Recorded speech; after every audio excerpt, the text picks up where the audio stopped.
tipos, tipos, a ver si se ve otra vez.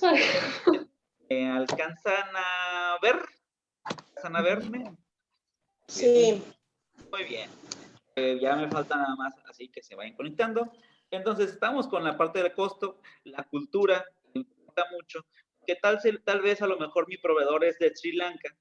Entonces a lo mejor tiene otros días festivos que yo no tengo, o a lo mejor tiene otras situaciones que yo no tengo, que sería bueno saber, nada más, así como a reojo. Si es un proveedor local, pues de alguna manera la cultura, no te preocupes. Pero si tiene que ver con algún otro lugar, pues sí preocúpate, porque definitivamente la cultura importa y importa mucho, ¿sí? Entonces, y tiene que ver más bien para qué tanto te puede entorpecer la operación. Por ejemplo, aquí en México pensemos que tenemos demasiados días festivos, pero no tenemos tantos días festivos como en otros lugares y que son totalmente diferentes.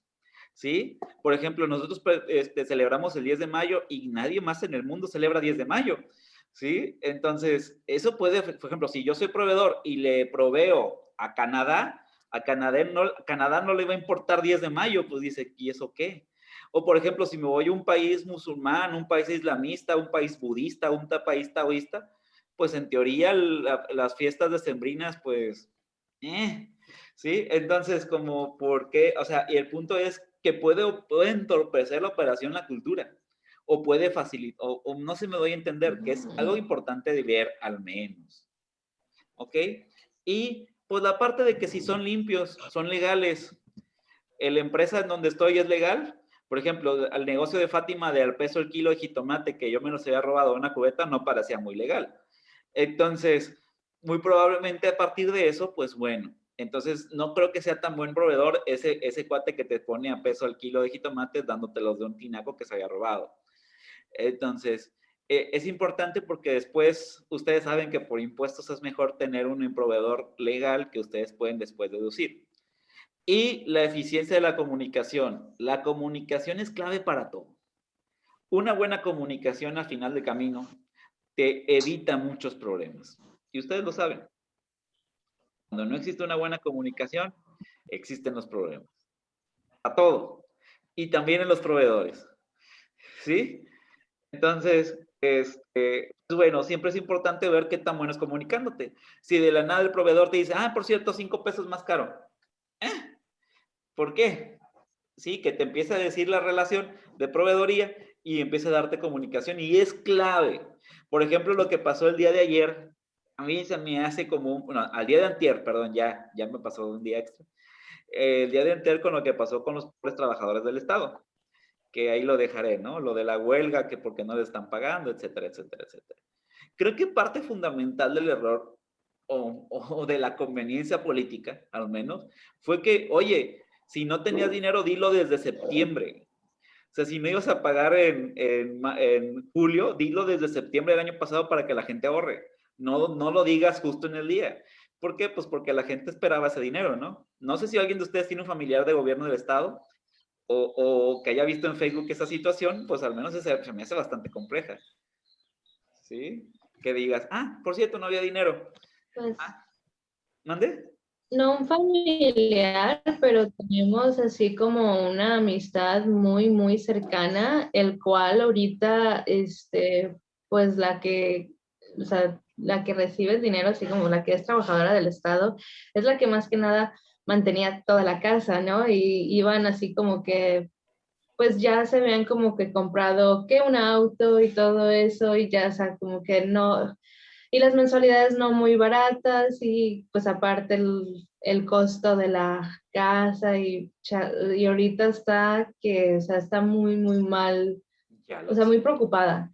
Y ojo, yo creo que las malas noticias se deben de dar en cuanto las sepas, porque entre más tiempo pasa, peor es. En este caso, puede que a lo mejor el gobierno del estado se hubiera dicho en julio del año pasado, oye, fíjense que tenemos la probabilidad de que en julio del año que viene nos quedemos sin... Claro, la gente se va a quejar, por supuesto, porque es su dinero, pero al menos no hubiera caído tan en, así como dice ella, oye, me hubiera metido en menos compromisos, me hubiera hecho un ahorrito por ahí porque ya lo sabía, hubiera sido más como medio mi responsabilidad, aunque también es responsabilidad del gobierno, pero hubiera sido más su responsabilidad, ¿vale? Entonces, aquí el parte clave de lo que sucedió, que molesta tanto a tanta gente, es la falta de comunicación. O sea, shit happens. Las cosas suceden, ¿sí? Pero la comunicación hace que un shit happens sea menor o mayor. Entonces, esto es clave para todo. ¿Sí? Sí, para todo. Muy bien. Entonces, el shit happens y comunicación, receta de la abuela para absolutamente todo. Muy bien, entonces, voy a seguir volteando para otros lugares de la cámara. No sé qué tanto se dice, pero bueno. Entonces, el punto es, de esto es protegerte. Y el evaluarlo o evaluar tus proveedores hace que te proteges de alguna manera y que te des cuenta de si son buenos o no van a ser tan buenos, etcétera, etcétera. Y de alguna manera hace que tu operación se proteja. Bien. Para esto hablamos de otro tema que tampoco genera actividad, pero que para mí era importante que lo tengamos todos en el método, no por la parte del concepto, sino por la parte de los tipos de sociedad. ¿Sí? Ya han platicado seguramente en otras materias de sociedades, ¿verdad? Sí. Sí. Sí, por ejemplo, sociedad anónima. ¿Ya lo han sabido durante todas estas 3 materias? Sí. SAPI de CB. Sí. ¿Sí? ¿Sí completo? SAS. Bueno, me acuerdo de los nombres, pero de que me acuerdo de los significados es otra cosa, ¿verdad? Aclarar. Okay. Por ejemplo, ¿es un SAS? ¿Qué conviene un SAPI más que un SA? ¿Sí? Eso es donde quiero entrar. Sabemos que sociedad es un conjunto de personas. En México se reconocen 10. Quiero hablar de 5 particularmente. La SADCB es una figura que definitivamente es muy padre. Pero también entran otras que a lo mejor no son tan nombradas usualmente. Al menos a mí, en la escuela, cuando yo estaba de estudiante, no me las nombraron. Y visto con un abogado, ya vi las superventajas de tener una SAPI o tal vez una SAS en su debido momento. ¿Sí? Entonces, la SAPI, la SAPI, la de SDRL, que también, y la cooperativa. ¿Vale? La sociedad anónima es la que más existe en el mundo, la que todo el mundo dice, Fátima SADCB, y no sabemos el por qué lo hacemos así, sociedad anónima de capital variable, y todo el mundo se mete en esa usualmente porque es la que es más fácil de celebrar. De alguna manera se hace con asambleas anuales en donde se juntan los socios durante una vez al año y determinan ciertas cosas como para su operación. Aún así puede haber asambleas extraordinarias en donde hagan cosas como, por ejemplo, quitar a alguien, ¿sí? Por ejemplo, a lo mejor están haciendo una sociedad, Farid, Elaya y Nayeli, de alguna manera, perdón, Nayeli, te quieren quitar de ahí. Ah, pues bueno, resulta ser que llega un nuevo socio y le mete capital y de partir de una acta de asamblea extraordinaria juntan 75% y te pueden quitar de la sociedad. ¿Sí? Cosas de esas lo pueden hacer en las actas de asamblea. ¿Mande? La pueden hacer en las actas de asamblea extraordinaria, que también se celebran. Pero ojo, no te preocupes, Nayeli, todavía no sucedió esa cosa. Entonces, son cosas que pueden suceder en la sociedad anónima capital variable. Otra cosa que puede suceder es que los activos que se generen de la sociedad pertenecen a la sociedad y no pertenecen al individuo, cosa que es mucho mejor que la persona física, ¿sí? Entonces, cada quien se hace responsable de la parte proporcional que le metió lana. Pero lo que tiene de desventaja dentro de la sociedad anónima es que mínimo tendría que haber un monto inicial mostrado en cuenta de bancos de 50,000 pesos por miembro. Entonces, ese tipo de cosas son las que de alguna manera es más compleja. Y por otro, cuando se genera una sociedad, usualmente tendrías que ir con un notario o con un corredor que te da un presupuesto para poder establecer la sociedad. Más o menos, chicos, para ponerles precios, están con un corredor público, más o menos entre 5,000 y 6,000 pesos, a con un notario entre 8,000 y 10,000 pesos. ¿Ok? Tip, Para hacer sociedades, recomiendo, si es mercantil, vayan con un corredor. El corredor te cobra menos por hacer exactamente lo mismo. La gente va con notario porque ahí también el notario se encarga también de las casas, de los carros, de etcétera, etcétera. ¿Sí? De las situaciones de eso. ¿Vale? Pero el corredor tiene facultades mercantiles. Bien, entonces otra de las que quería comentar.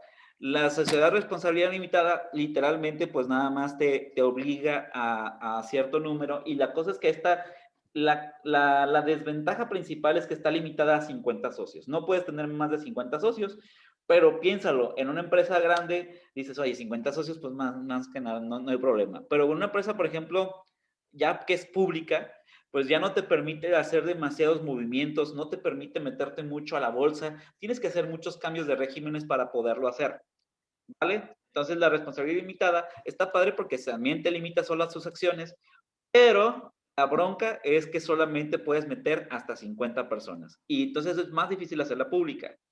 La SAPI es la que les digo, a lo menos a mí, en la escuela a mí no me la dijeron. Y con abogados me puse a enterar que la SAPI, si quieres meterte a la bolsa de valores, es la más fácil de todas. ¿Sí? Está diseñada en paquetes para poder hacer que sean públicas rápidamente. ¿Sí? Entonces son promotoras de inversión y son de alguna manera son aquellas que la parte administrativa la tienes que llevar en libros contables, lo cual es un poquito complejo para algunos, pero para ustedes no. Y luego también tienen que hablarse sobre los modelos corporativos y los modelos de gobernanza. En este SAPI se recomienda ampliamente que tú tienes un modelo de gobernanza. Que no se asusten, un modelo de gobernanza es algo casi igual que la planeación estratégica. Tiene casi los mismos elementos, ¿vale? Pero quitando eso, es la más fácil de hacer que se meta en la bolsa de valores. ¿Sí? Si es tu objetivo. ¿Sí? La desventaja es que es relativamente fácil añadir gente y relativamente fácil quitar gente, porque también tiene que ver mucho con el monto de lo que le metas. ¿Sí? Entonces la SAPI tiene mucho ese elemento gringo, que es como, perdón, estadounidense, que tiene que ver con la gente entra y se va fácilmente. un elemento americano. ¿Ok? Entonces, pues bueno, esta es la SAPI. La SAS, chicos, SAS se acaba de surgir tiene como 10, 15 años, pero la SAS es una que no tiene que tener fe de notario público. O sea, no necesitas corredor o notario para hacerla. O sea, que te ahorras entre 5,000 a 10,000 pesos. ¿Qué desventaja tiene? Porque dices, oye, pues padrísimo, ya no pago los 5,000 a 10,000 pesos de entrada, ¿no? Pues órale, SAS, todos con SAS. La desventaja es que para muchos créditos y para muchos apoyos no reconocen a SAS como una sociedad. Y es bien complicado hacer que la gente entienda que es una sociedad a través del SAS. ¿Sí? Entonces, es complejo. Por ejemplo, si tú quieres hacer crecer un negocio, obviamente tendrías que pensar en los créditos en algún momento, o en los apoyos en algún momento, y es bien complejo hacer que la gente lo tome como un documento válido. ¿Sí? Porque usualmente la gente quiere ver la fe de notario, la fe de corredor para establecer sociedades. El acta constitutiva y el acta de asamblea. Por cierto, ya saben la diferencia entre actas constitutivas, actas de asamblea, actas extraordinarias, ¿verdad? Ok. ¿Cuántas actas constitutivas puede tener un negocio?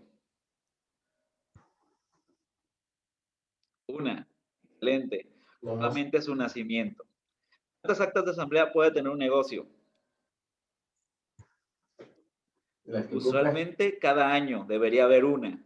Si tu negocio o el negocio que tienen no tienen una acta de asamblea cada año, están incurriendo en una falta. ¿Sí? Eso pasa en muchas empresas. Se conforman en el 2005 y no tienen nada más que el acta constitutiva. ¿Ok? El acta extraordinaria, ¿cuándo se puede celebrar? Cuando quieran, mientras paguen y mientras hagan fe de notario. y en el acta extraordinaria son para cosas que no están metidas ahí directamente, ¿vale? Ok. Bien. Ok. Entonces, a partir de eso,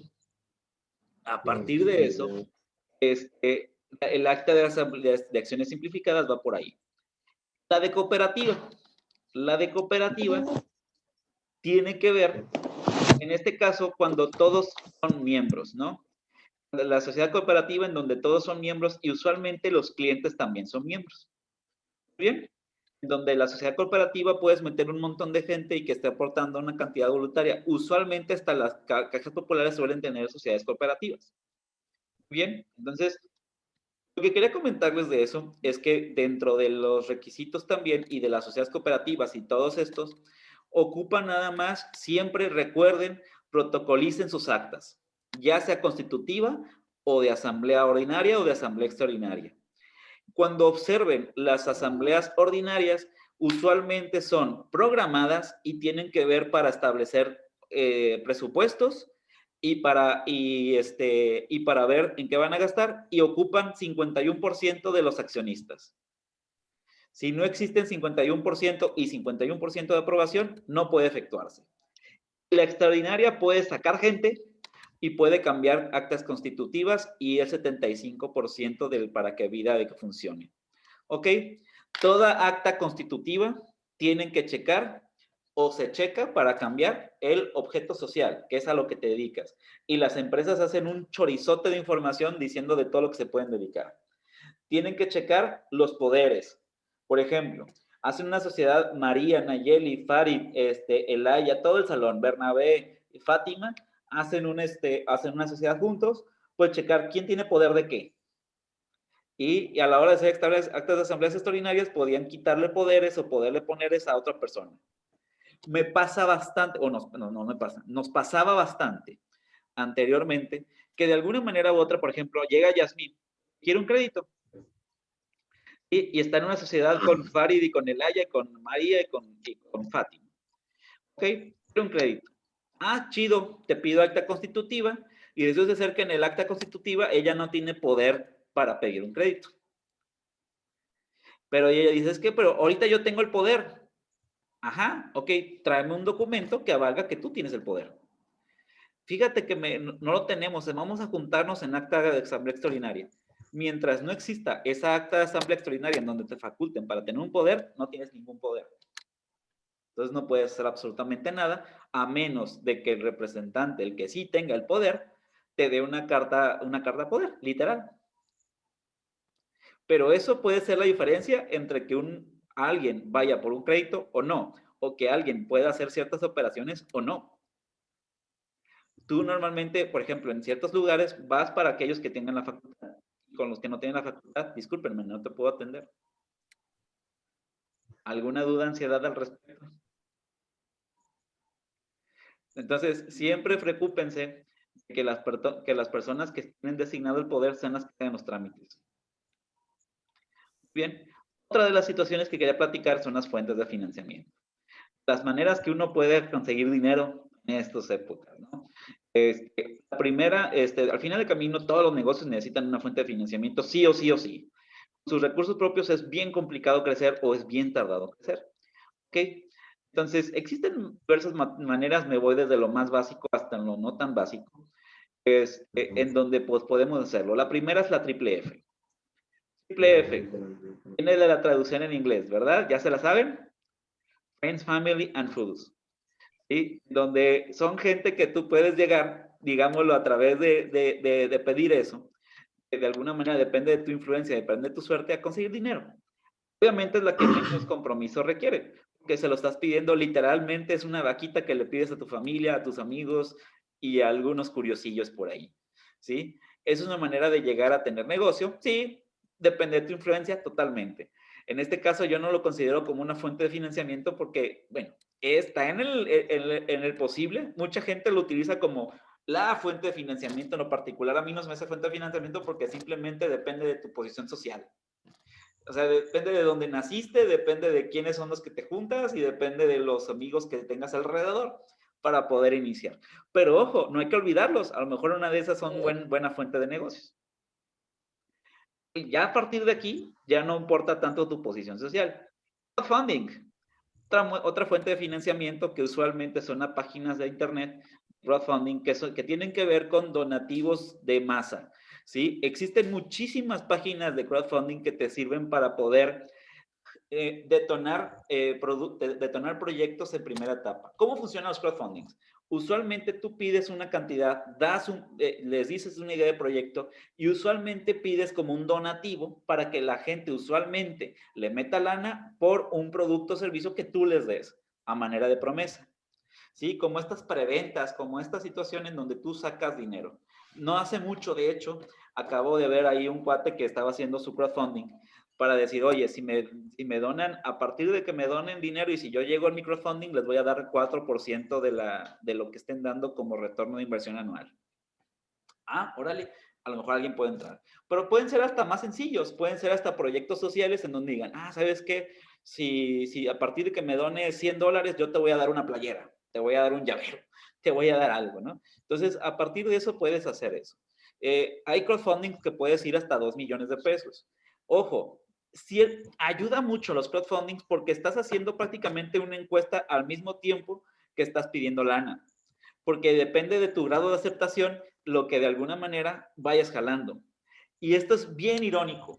He visto crowdfundings en la realidad híjole, muy irónicos, en donde un proyecto bastante bueno, que no es popular, no obtiene muchos recursos y un proyecto que no es tan bueno, que sí es popular, sí obtiene muchos proyectos. Es como los likes de Facebook, para así decirles, ¿no? Tiene que ver cómo lo plantees y qué tan aceptado sea socialmente. Por ejemplo, les voy a decir a grano. Había un crowdfunding, por ejemplo, para un proyecto de medicina molecular, así algo que estaba bastante padre, y no llegó ni a la mitad de lo que pedía y era poquito lo que pedía. Pero había otra que hacía algo artesanal, como por ejemplo estos mandalas, que hacía mandalas, que wow, llegó al apoyo y sobrepasó el apoyo. Dices, ¿cómo un proyecto de mandalas le ganó un proyecto de medicina molecular? Solo internet, ¿sí? Entonces, pues estás dependiendo también de lo que la gente quiera. Al final de cuentas es una encuesta de mercado y lo que el Vox Populi se le da. Entonces, pues bueno, ese es el crowdfunding. Otro, ya menos Vox Populi, tiene que ver con Capital Semilla Inversionistas Ángeles. Capital Semilla Inversionistas Ángeles se parece un poquito. ¿No se han visto ustedes Shark Tank en algún momento de la vida? ¿Han visto esos programas? ¿No? Realmente sí. ¿Desgraciadamente? Sí. Ok, desgraciadamente sí. Ok. Me lo vendieron como un buen programa, pero vi a un montón de gente que nació con dinero decirle a personas que trataban de emprender cómo hacer dinero. Así. Yo nunca vi que el camarada le dijera, pues cásate con la hija de Carlos Slim, ¿verdad? Ok. Me da ¿Cuál programa? ¿Mandé? ¿Cuál programa dijo? Shark Tank. ¿No era de los tiburones, no sé qué? Exactamente. Está buena, está interesante. Digo, aquí sale la postura de cada quien, porque, por ejemplo, hay una postura de izquierda, una postura de acá, o una postura de derecha. Vaya, yo en lo personal quiero despersonalizarlo, lo único que quiero que reconozcan el programa de Shark Tank para que sepan qué es, ¿sí? No quiero emitir un juicio positivo o negativo, porque en algunas cosas coincido con Farid y en algunas cosas que no, ¿sí? Pero entraríamos en un debate que te desviaría la materia. Entonces, sí, yo estoy de acuerdo que mucho tiene que ver tu posición social. Lo he visto también incluso de otros influencers que han dicho, por ejemplo, Diego Rosarín. Pero también, también entiendo que al final del camino pertenecemos a un sistema y buscamos aprobación de esa parte del sistema para poder subir. ¿Sí? Entonces, el capital semilla inversionistas ángeles son estos salvadores que te de alguna manera van a proveer recursos para tu negocio. Obviamente, a cambio de lana, a cambio de que les des más lana de lo que realmente han metido.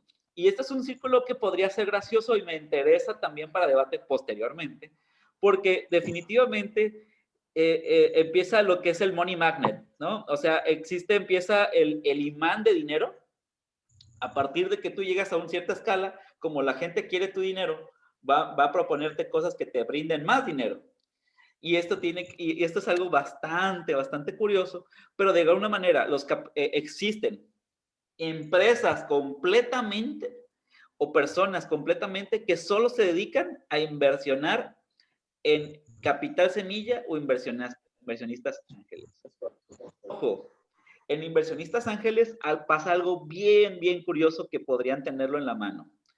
Estos de inversionistas ángeles pueden invertirte sin que tú hayas tenido nunca un emprendimiento, pero ven literalmente tu potencial y ven hasta dónde puedes llegar. Y pueden ser desde 100,000 hasta 600,000 pesos usualmente. Y es para que inicies el negocio. Capital semilla literalmente es como si metieras una semillita en la planta para poder hacer la planta.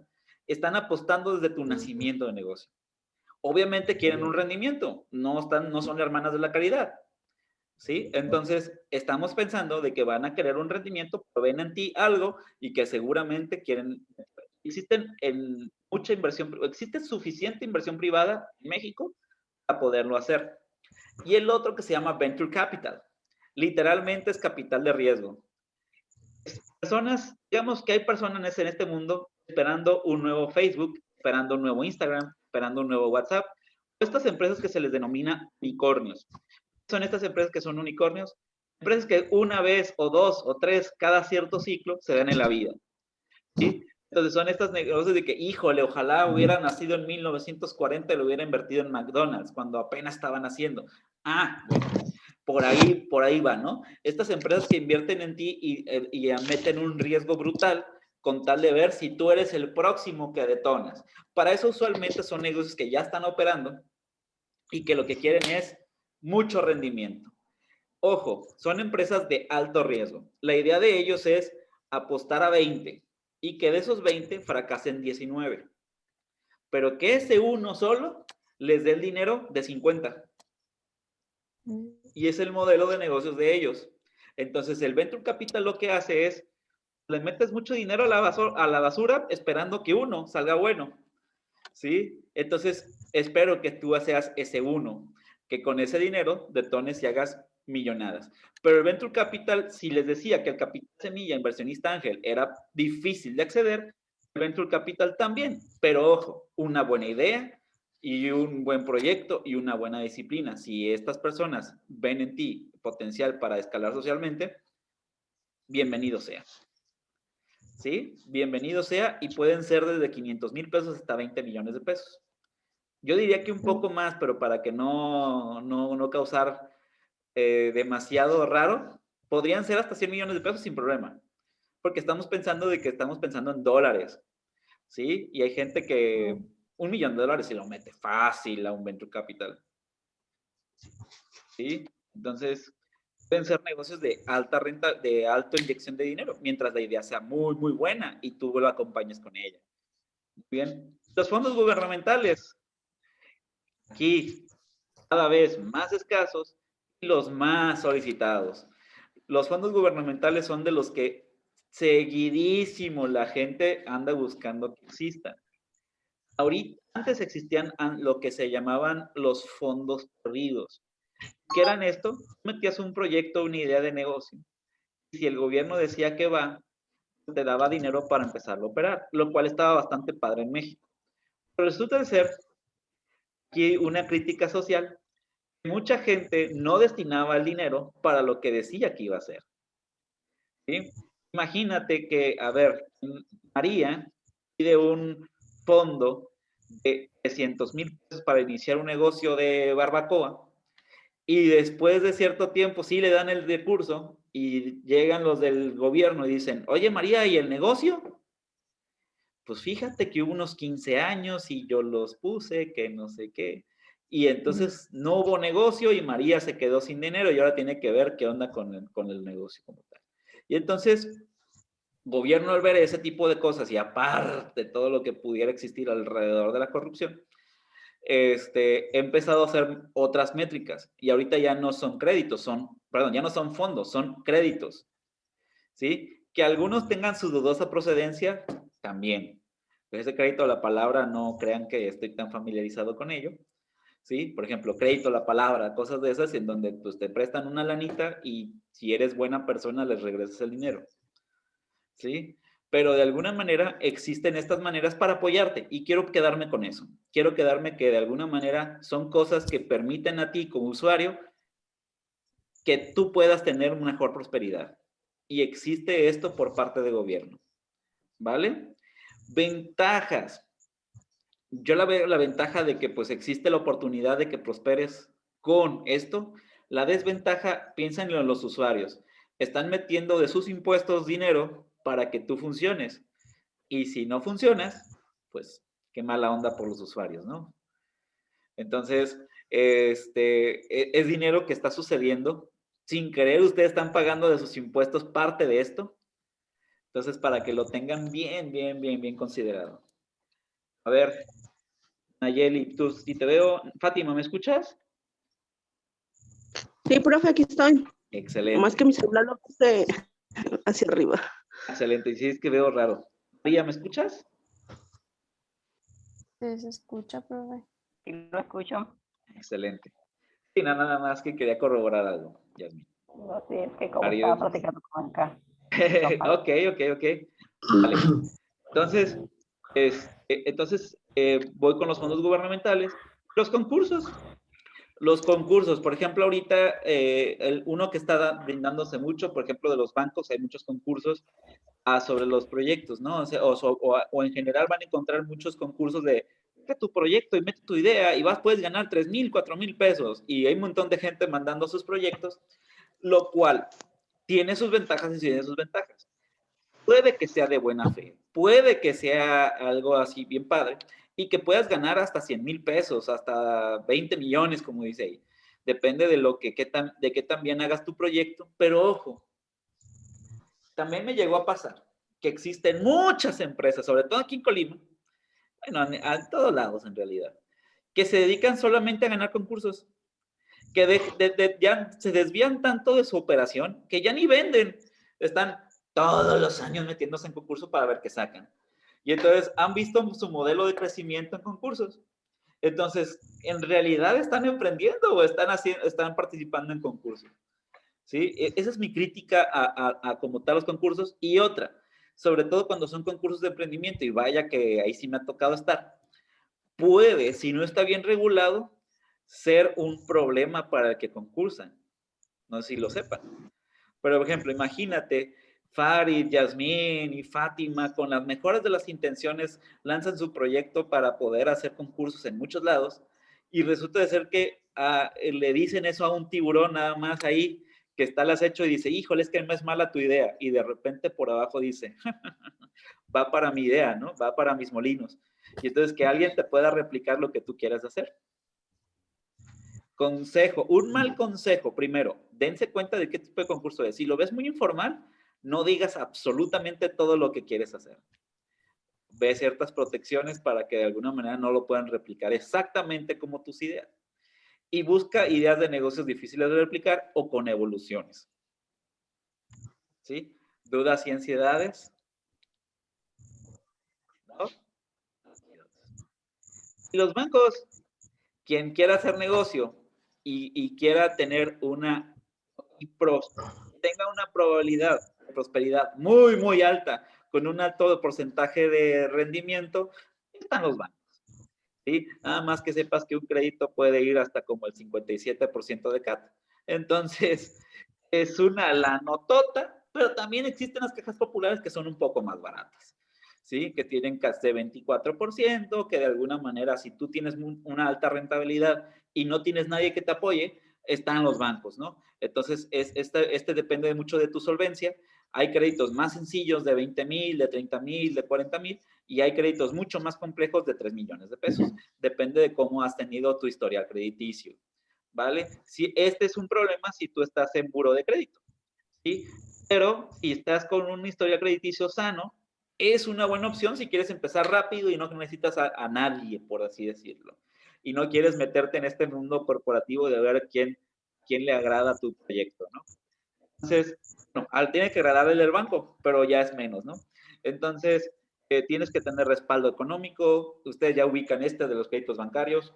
Pero ojo, si se dieron cuenta en el orden, yo lo manejo hasta el sexto o séptimo, ¿sí? Porque si puedes obtener de otros lugares, pues qué mejor, ¿sí? Porque son altas, a eso se dedican, a tener altas tasas de rendimiento.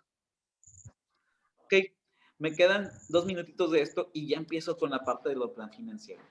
En el plan financiero del plan de negocios, pues lo que queremos es ver qué onda con los números.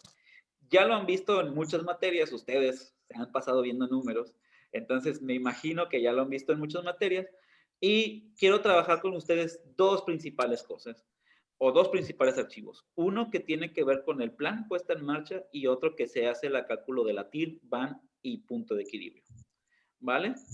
Dentro de la plan puesta en marcha, bueno, hablar un poquito nada más de decir que el plan financiero te va a dar los costos del producto, no los costos reales, porque yo pienso que todos son presupuestales y no puedes saber cuánto va a costar dentro de 18 meses algo, a menos que seas gurú, pero te puede acercar un poquito a la realidad. Estoy seguro que todos los que hicieron planes financieros para el 2020 se quedaron como payasos.